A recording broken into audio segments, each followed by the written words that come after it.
నీచ స్థాయికి దిగజారిపోయినటువంటి కూటమి పార్టీల కార్యకర్తలు ఎంత దారుణమైనటువంటి అబద్ధాన్ని ప్రచారం చేస్తున్నారంటే, ముద్రగడ పద్మనాభం గారి అంత్యక్రియల సమయంలో ముద్రగడ పద్మనాభం గారి కుమార్తెకి ఆయన ఆఖరి చూపు కూడా దక్కనివ్వకుండా చేసింది వైఎస్ఆర్ కాంగ్రెస్ పార్టీ అంటూ విష ప్రచారాన్ని తెరలేపుతూ శవ రాజకీయాలకి పాల్పడుతుంది. అసలు నిన్న ముద్రగడ పద్మనాభం గారి కుమార్తె వచ్చిన సమయం నుంచి వెళ్ళేంత వరకు కూడా అన్ని ఛానళ్లు ప్రత్యక్ష ప్రసారాన్ని, పలు వార్తా కథనాలను కూడా ప్రచారం చేశాయి.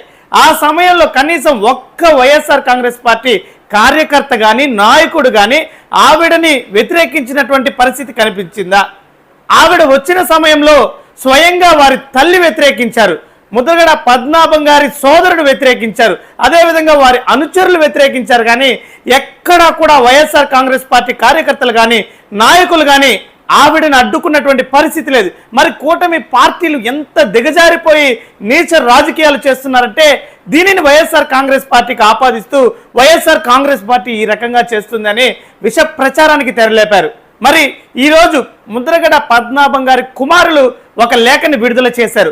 ఆ లేఖ సారాంశం ఏంటంటే, ఏదైతే నిన్న జరిగినటువంటి సంఘటనని కూటమి పార్టీలన్నీ కూడా వైఎస్ఆర్ కాంగ్రెస్ పార్టీకి ఆపాదిస్తున్నాయో దానిని పటాపంచులు చేసేటువంటి విధంగా ఆ లేఖ సారాంశం ఉంది. ఆ లేఖలో మనం చూసినట్లయితే, గౌరవనీయులు మా దైవం శ్రీ ముద్రగడ పద్మనాభం గారు మమ్మల్ని విడిచి వెళ్లిపోయిన సందర్భంగా తీవ్ర దుఃఖంలో ఉన్న మా కుటుంబాన్ని ఓదార్చిన నాయకులకు, ముద్రగడ అభిమానులకు, వివిధ హోదాల్లో ఉన్నటువంటి పెద్దలందరికీ కూడా హృదయపూర్వక కృతజ్ఞతలు. ఆయన లేని లోటు జన్మజన్మలకు మాకు తీరనిది. ఈ కష్టకాలంలో స్వయంగా వచ్చి ఓదార్చిన వారు, నివాళులు అర్పించిన వారు, రాలేకపోయినా ఆయన పట్ల ప్రేమాభిమానాలు చూపించిన వారందరికీ ధన్యవాదములు. ముద్రగడ పద్మనాభం గారు వ్యక్తిత్వానికి, ఆత్మాభిమానానికి నిలువుటద్దం. రాజకీయాలు, పదవుల కన్నా ఆయన తన వ్యక్తిత్వానికే పెద్దపీట వేసుకుంటూ వచ్చారు. ప్రాణాలు పోయినా పర్వాలేదు కానీ మాట తప్పకూడదని, పరువు ప్రతిష్టలు కోల్పోకూడదన్న పద్ధతిలో ఆయన జీవితం మొత్తం కొనసాగించారు.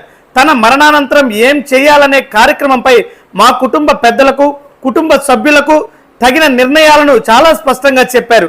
ఆ మేరకే అంత్యక్రియల ప్రక్రియ నడిచింది. ప్రభుత్వం నుంచి ఎలాంటి లాంఛనాలు కానీ, సాయం కానీ వద్దని మా కుటుంబం నిర్ణయించుకుంది. ఈ నేపథ్యంలో మేము ప్రభుత్వ అధికారిక లాంఛనాలను తిరస్కరించాం.